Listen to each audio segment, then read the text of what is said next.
Life, Liberty, and the Pursuit of a Libertarian Utopia, the overarching effects of the Free State Project in New Hampshire.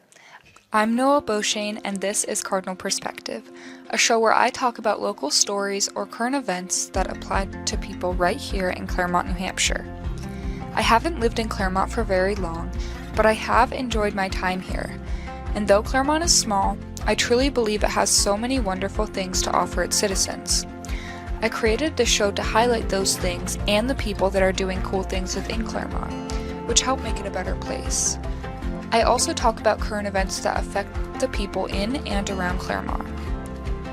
This year is my second year attending Stevens, as I transferred from Newport in 2024, and it's my senior year. As I said before, I haven't lived here for very long, but I do try to be involved in things other than CCTV. I participate in athletics, youth and government, the music department at Stevens, National Honor Society, and I run the student newspaper Cardinals Unfolded. I've always wanted to tell stories, and this gives me the chance to do just that. Thank you all for tuning in and for sharing your stories. Let's get into this episode of Cardinal Perspective. I'm Noel with CCTV, and this is Cardinal Perspective. Welcome back. In today's episode, we discuss the chokehold the idea of individual freedom has on New Hampshire politics, and how that manifests through the ideologies of the Free State Project and the Libertarian Party. What does it mean to be free? Perhaps it means you live in a society that gives you the space to better yourself, or merely having access to things like food, warmth, and education. Or maybe your opinions about freedom align with those of our founding fathers. That freedom is something that should be provided for everyone and always protected by the government. This quote from Thomas Jefferson seems to align with the values portrayed by the libertarians. Quote, "It behooves every man who values liberty of conscience for himself to resist invasions of it in the case of others." End quote. It appears that the founding fathers did believe in individual freedoms and that nobody should be able to infringe on them. But there are a few key differences between the beliefs of contemporary libertarians and America's founding fathers. One of them is that our founding fathers believed that freedom came from the people, and that if one person was not free, then nobody was free. Another belief held by the founding fathers is that the government is a helpful aid to preserving the rights and liberties of the people, while libertarians believe that the government inherently prevents freedoms, especially with the imposition of taxes. It's also important to note that while our founding fathers preached about the freedoms of everyone, they also owned slaves, so it's not as if they were implementing these ideas for everyone. Even the United States Declaration of Independence was founded on the ideas of men being created equal, while inherently excluding specific groups of people from these rights and privileges. Though now these ideologies are more taboo than they once were, people seem to have similar opinions about libertarianism and the Free State Project as they do the wording of the Declaration of Independence. That these beliefs, though they seem ideal and beneficial, do not actually serve many people. Regardless of what freedom means to you, it is very clear that the state of New Hampshire values individual rights and privileges, making it the perfect place for the individual-minded and anti-authority enthusiasts that make up the Libertarian Party. This is proven by the state's motto, "Live free or die, death is not the worst of evils," which was spoken by John Stark in 1809. This quote essentially says that it is better to die than lose your freedom, an idea vehemently supported by those involved in the Free State movement. It makes sense that people want to live in a place that enables their beliefs, and New Hampshire is the place that has put freedom at the forefront of its political principles for over 200 years. The terms libertarian and free stater are often used interchangeably to describe people who value low taxes and personal freedoms above all else. In fact, the leaders and followers of the Free State Project often refer to themselves as, quote, liberty seekers, end quote. The Free State Project was started by Jason Sorenz in 2001. At the time, a graduate student at Yale, Sorenz was intrigued by the ideologies of the Libertarian Party and realized how little representation they had in politics.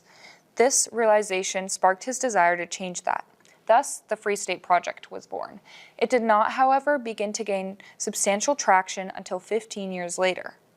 However, in 2003, according to New Hampshire Magazine, former New Hampshire Governor Craig Benson essentially rolled out a welcome mat for these new liberty-minded people, and slowly, they began to infiltrate the Granite State. Following this, in 2016, former Free State President Carla Gericke, quote, triggered the move, end quote, by inviting 20,000 Free Staters from across the country to New Hampshire. Their goal was to find a place with a hardcore desire to protect freedom and an abhorrence for taxes, hence their choice of New Hampshire.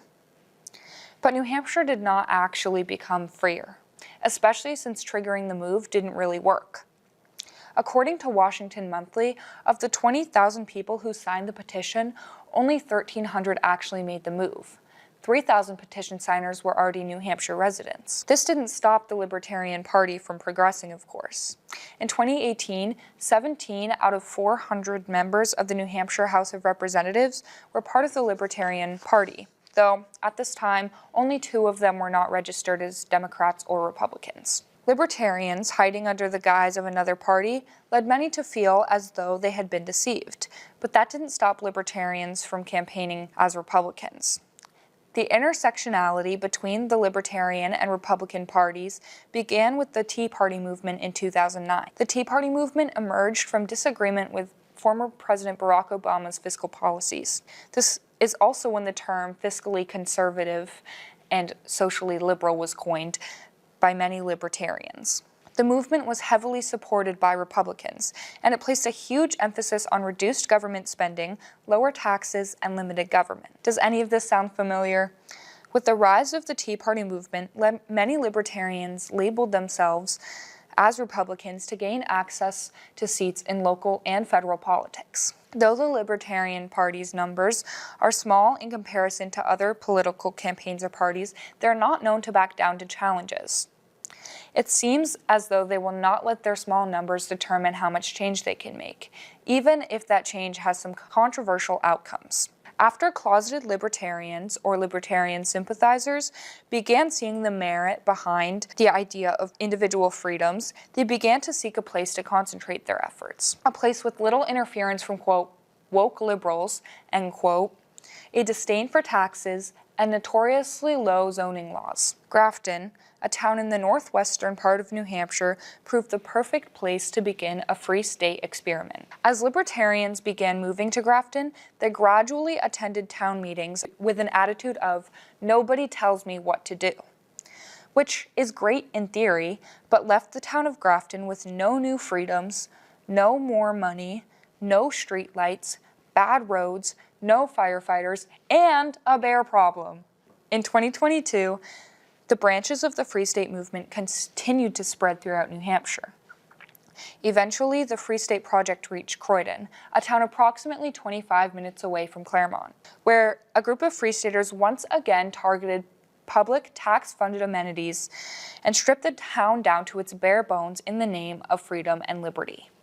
They began by going to Croydon, spreading their agenda, and winning elections to local boards, including the school board and the Board of Selectmen. March 2022 brought immense change to the community of Croydon.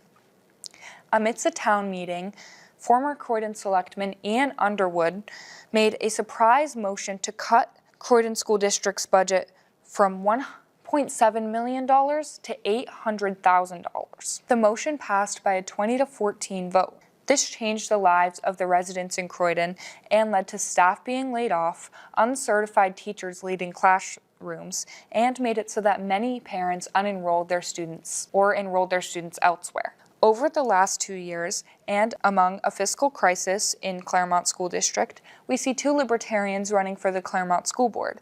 But are they looking to work under the same model to what happened to Croydon, or are they trying to bring the idea of individual liberties to schooling? For years, libertarians have refused to cower down to what they say is propaganda spreading through public schools, while pulling funding from areas that need it most. In recent years, they've continually torn down school districts and stripped communities of their vitality. Now, they shout from the rooftops about educational freedom accounts and open enrollment, actively diverting much-needed funds from public education to rich individuals looking to subsidize schooling, or wealthy communities with high property values and more homeowners. One could argue that being able to attend any school they want without infringing upon others if they so choose to go to a public school would classify as a personal freedom, yet it seems that libertarians only actually value personal freedom if it matches their own worldview. For decades, the state of New Hampshire, with its liberty-driven attitude and anti-tax way of life, has harbored support for the Free State Project and the Libertarian Party by creating space for people more worried about how much of their paycheck goes to taxes than making sure kids get to attend school. The Free State approach to education, much like New Hampshire's decades-long approach to funding, places a huge emphasis on creating choice and prioritizing parental rights, while continually ignoring previous orders from the state of New Hampshire Supreme Court that New Hampshire is constitutionally obligated to fund an education fit for all. Take educational freedom accounts, for example. These programs, which essentially derive public funds from public schools to subsidize schooling for individuals, including the very wealthy, could be revolutionary in making sure students get as many choices as possible. However, there's a cost to this. Educational freedom accounts lower the quality of public education by lowering the amount of money available and instead gives the money to the rich. Open enrollment, a proposal spearheaded by Charles Koch, one half of the Koch brothers, allows students to go to school in a school district where they do not live and requires the student's previous district to pay the tuition for the student to attend the new school. However, instead of providing choice, this is yet another way the libertarian state of mind has infiltrated New Hampshire politics. Forcing school districts to lose a student and therefore lose their adequacy aid, as well as pay the tuition of the student's new school, does nothing but force schools already scraping pennies together to compensate for even more financial burden. That further increases local property taxes. School districts across the state are being torn apart, and students are being robbed of their right to an education, all in the name of freedom and personal choice. The timeline depicted on the screen shows how the Libertarian Party has infiltrated the state of New Hampshire over time. This puts all of the points we have previously discussed into one clear and comprehensive visual so that it is easy to understand where the Libertarian Party and Free State Project begin to infiltrate New Hampshire politics. In 2001, Jason Sorenz founded the Free State Project, also known as FSP. 2003, former New Hampshire Governor Craig Benson welcomes Liberty Seekers to New Hampshire. 2004, Free Staters begin a Free State experiment in Grafton, New Hampshire. 2009, the Tea Party movement begins in response to former President Obama's fiscal policies. Also in 2009, the Koch brothers introduced the concept of open enrollment. In 2015, Franklin School District becomes the first district in the state to adopt open enrollment policies. 2016, former FSP President Carla Gericke triggers the move and invites 20,000 Free Staters from across the nation to the Granite State. 2018, 17 out of 400 members of the House of Representatives are part of the Libertarian Party. 2022, Free Staters cut Croydon School District's budget to $800,000 from $1.7 million. 2025, 2 Libertarians run for a seat on Claremont School Board. And finally, 2025, legislation is proposed to make open enrollment more accessible in New Hampshire. It has become increasingly clear that most of the time, it isn't about protecting personal liberties. How can it be when people are losing basic rights because a few privileged people decided at one point that they were not free enough? Through infiltrating the Republican Party, libertarians have gained more influence. Through this, they have contributed to policies backed by Republicans that have raised property taxes across New Hampshire while lowering what the state will support, resulting in even more burden on municipalities. In theory, the idea of living a life where your personal freedoms are prioritized above all else seems nice. But the issue lies not with the ideology itself, but the way it's being acted upon. While one person pays less in taxes, another person's school shut down. Throughout the last 2 decades, the Libertarian Party has implemented its ideals across New Hampshire by any means possible, even if it means hijacking town meetings, destroying public libraries, or taking money out of the public school system. A few political pundits view the Free State Project as a victory and something that paved the way to a freer society. And some see the project as a cautionary tale as to what happens when one focuses too much on the individual. After all, when a society focuses so much on individual needs, someone is bound to be left behind. I'm Noel with CCTV, and this is Cardinal Perspective. Thanks for watching.